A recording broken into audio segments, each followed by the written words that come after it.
Yes, inside this flight case we have a fabulous Yamaha DX7s, or the DX7 Mark II if you prefer. Now, this is in fantastic condition, but there are a couple of issues that we need to address today.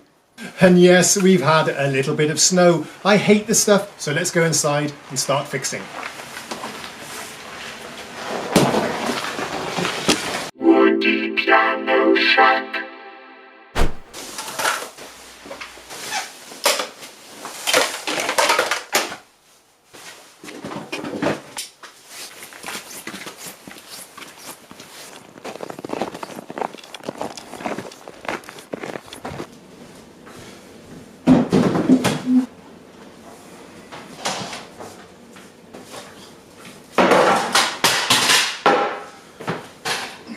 So, one issue that we need to address is this. When you power on the synthesizer, you get the dreaded change battery screen. Now, the battery is soldered to the PCB, so this is a tough job.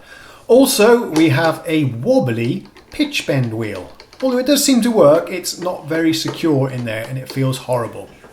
So, let's open up this sucker. We need to pay attention to the length of the screws because they are slightly different. And also, as you can see, we open this one from the bottom, not like the DX7, which we open from the top.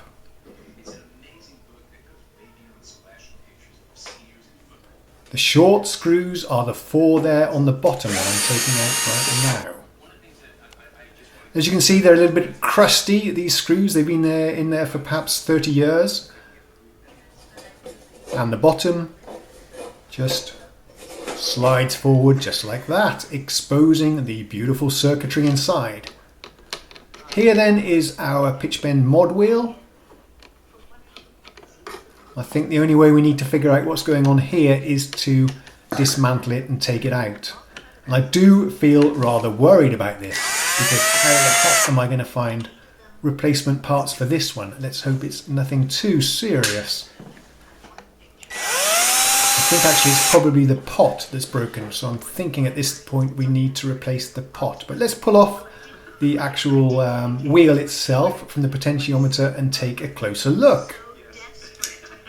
There we go, it just prizes off. And then we got really lucky here. The only problem is that this locking nut has come loose.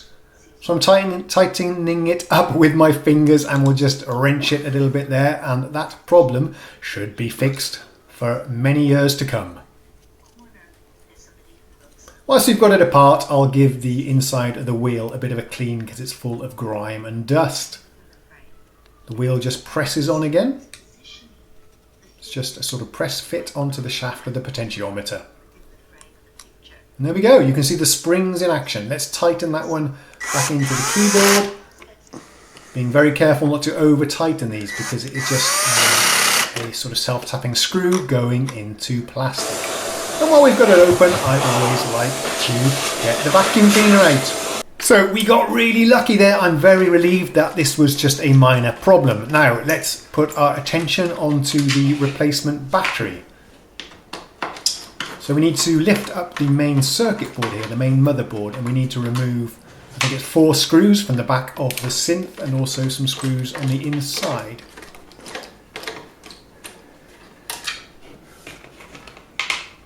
The screws, as I showed you, were a bit grunky, so let's spray them with WD-40. And doesn't that look like a refreshing brew? But that should make it a bit easier to screw them in again later. Just removing the internal screws here.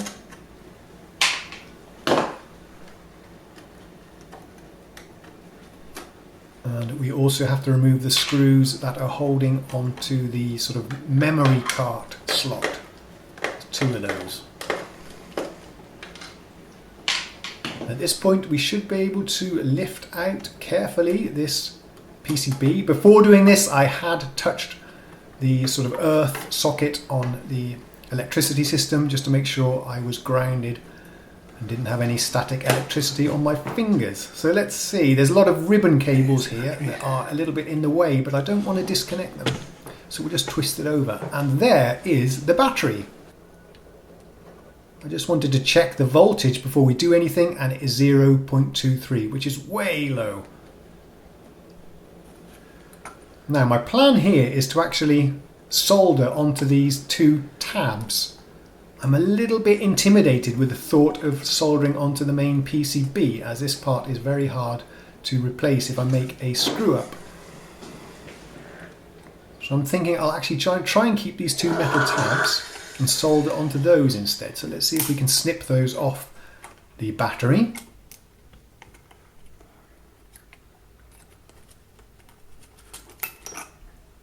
And there we go. You can see those two metal prongs is what I'm going to try and solder my wires onto. So the mod we're going to do today is to replace the nasty soldered on battery with this. This is a replaceable battery holder, and we're going to attach this to the PCB with some wires. In that way, when the battery runs out, we'll just be able to slot in a new one. And here's the battery. The advantage is now it's a standard off-the-shelf CR2032. So we're applying a little bit of solder there to these tabs and attaching our two wires. The other advantage with this is that we get the battery way off the circuit board, so that if it does leak in the future, it's not going to destroy and eat up the circuit board with the acid. Okay, just attaching the two wires here. At this point I'm having second thoughts about this approach, because I'm not sure how well these two prongs are sitting to the PCB. I can feel a little bit of metal fatigue there. Just checking the work here. And yes, there we go. As I feared, the black tab has just broken off from the PCB. So here's plan B then.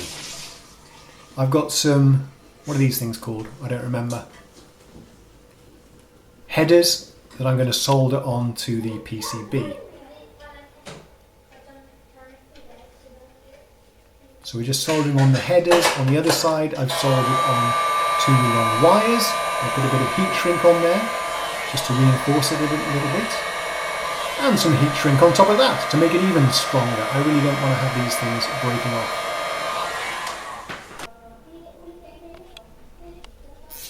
A bit of cable relief there with a cable tie.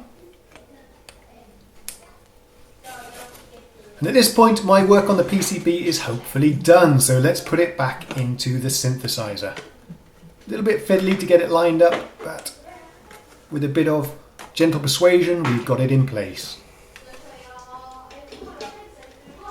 And just reinserting all the screws in the reverse order. Remembering, of course, to do the ones on the back as well. Now I'm working on the other end of these two long wires, and I'm soldering them onto my battery holder. And this is much less stressful, because if I screw this up, I can buy another battery holder for just 50 cents from eBay. Here's the battery, let's slide it in, look at that. Okay, now I'm just going to check at the PCB that we have a good connection, and the battery voltage there is registering 3.2 volts. As you can see, I've put some blobs of glue on there to stop it shorting out, and I'm just going to attach it to the side with a cable tie. Here's an interesting marking on the inside of the case. Any Japanese viewers that wants to tell me what that is, please let me know. Now it's time to reassemble the synth. I feel quite confident that it's working, so I'm going to put all of the screws back in place. Remembering that the 4 short ones are on the front there. And there you have it. That, guys, was really nerve-wracking, and I have no idea if this is working or not. Let's power it up for the first time. It's connected to my Cube amplifier as well. You don't have to be quiet. Okay, let's power this one on. Here we go. I'm hoping the battery check warning has gone away now, or the battery voltage warning has gone away. Let's find out. I think it has. It has gone away. I think we fixed it, guys. I think it's fixed. Let's check the other features that we meddled with today. And I just want to check overall that everything is working as it should be after we've been tinkering with the circuitry. Excuse me. Let's see if we can get something out of my very dusty guitar amplifier. I hear nothing. Nothing at all. What are we doing wrong? Ooh. I hear a very strange hissing noise. Is it because of this patch? Let's try a different one. This DX7s has lovely chunky buttons. Can't really say that. Let's try a different sound. Okay, here we go.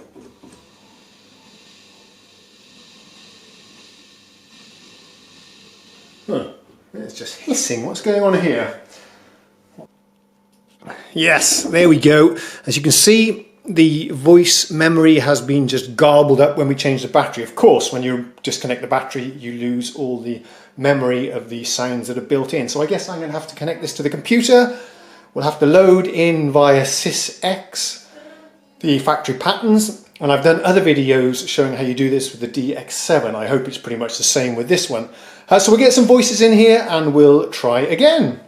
Okay, before we do that, I just had an idea. I read on the internet there is some button combinations you can press to see the battery voltage on the screen. It does some sort of diagnostics, so let's try that. You should press down the Edit 1632 at the same time. Let's try that. There we go. The battery voltage is okay, 3.1 volts. Awesome, I think we fixed it. So it turns out, actually, it was hellishly difficult to load this thing with patches via MIDI. I couldn't figure it out. And there isn't much information on the net that I could find. I do believe, after reading a little bit, that this is quite a rare model, the DX7s. This was the sort of budget DX7 Mark II. But these didn't sell in great quantities because by the time this came out, the D50 had come out and nobody wanted these boring sounds anymore. But look, I've hooked it up to my dusty amp here and we have some basic sounds. I plugged in a cartridge, yes, because I couldn't load via MIDI. I stuck in a cartridge that the seller gave to me. So we have a few sounds here. Let's check. This is the loose, what do you call these things again? Pitch bend wheel that is now fixed. Modulation is working. A lot of these buttons.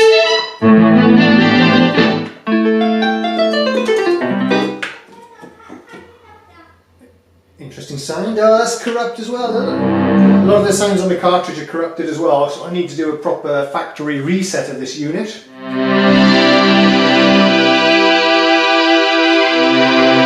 Do we have aftertouch? Let's try it. Not that I can feel. What do these sliders do? I have no idea.